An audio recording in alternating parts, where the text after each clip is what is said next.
Kevin was on his way back from a business trip and was thinking about the best way to spend the upcoming weekend, whether to go fishing or meet friends. It was raining heavily, and the windshield wipers were struggling to keep up with the torrents of water. Suddenly, in the dim light of the headlights, the man saw someone swing their arms and fall into the mud. Kevin hit the brakes sharply and, stopping the car, jumped out to meet the strange passerby. When he realized that he was facing a young woman, all his annoyance immediately disappeared, and Kevin asked where she was going and if she needed help.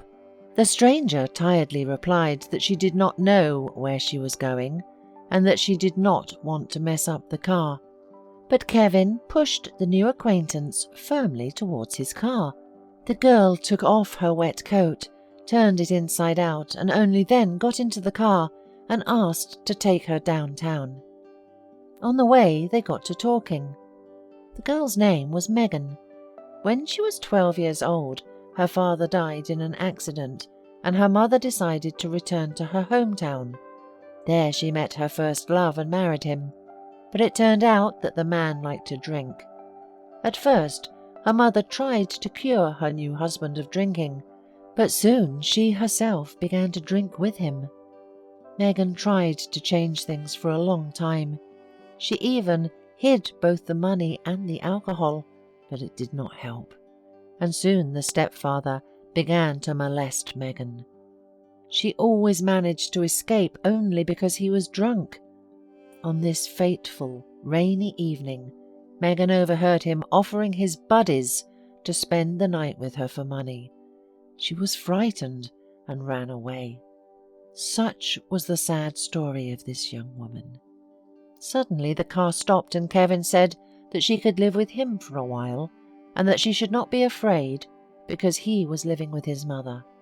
Megan was eternally grateful to fate for the fact that she had met such good people. Very soon the young people fell in love with each other. Kevin's mother also became attached to Megan and was pleased to know that the girl would soon become her daughter-in-law. At the wedding, Kevin looked so happy, as if he had won $1 million in the lottery. 3 years went by. The young family was happy. One thing that saddened the couple was the absence of children. They underwent all kinds of medical examinations, and when Megan learned the results, she was very upset and decided to ask for advice from Kevin's best friend Ben and his wife Kate, with whom Megan became also very friendly. She told them that Kevin was infertile and even IVF was impossible. The only option was to do IVF in secret from her husband, and the donor would be an unknown man from a special bank of the clinic. The friends were discouraged and even shocked, but Megan really wanted to make her husband happy because he had dreamed of having children for so long. Ben said he felt like a traitor to Kevin, but perhaps it was a white lie. In the end, Megan safely underwent the IVF procedure and gave birth to twins on time. Kevin was incredibly happy and helped his wife to care for the babies in every possible way. But the older the children got, the more anxious their grandmother became. They didn't look anything like her son, and she secretly made a DNA test. After Kevin's mother received the results, she was very upset that her beautiful daughter-in-law could have cheated her son. When she came to her senses, she showed her son the results of the test. Kevin read the document carefully and then rushed into the room where Megan and the children had been resting. He went on a rude rampage and demanded to get out of the house immediately. No explanations or pleas from his distraught wife touched him. He looked on with hatred and anger. Megan realized that he was adamant and grabbed her bag and began to gather her and the children's things. Through her tears, she could barely make out objects. Half an hour later, Megan was standing outside with the children. sobbing profusely. Desperate, she called Kate, who immediately said Megan and the children could stay with them until Kevin came to his senses. A month passed. One day, Ben saw Kevin drunk in a bar. As he approached him, he heard a sob story about an unfaithful wife.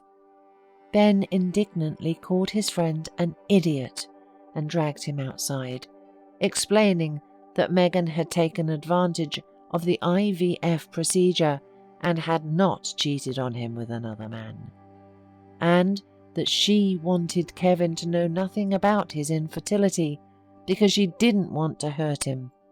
Kevin was confused and didn't know what to say.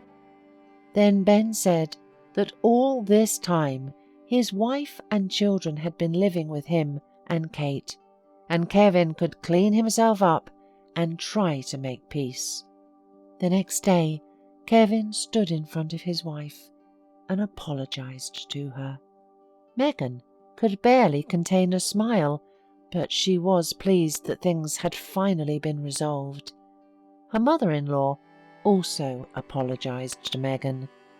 All that time, she had been blaming herself for that rash move with the test. A few months later, when all the excitement had subsided, Megan announced to her husband that she was expecting a baby. Kevin looked at his wife in confusion. Had she really done IVF again? Megan laughed and said it was just a miracle. She was pregnant with his baby. Kevin couldn't believe his ears because he had already accepted the doctor's verdict. But Megan smiled and said that most likely their love had overturned all verdicts.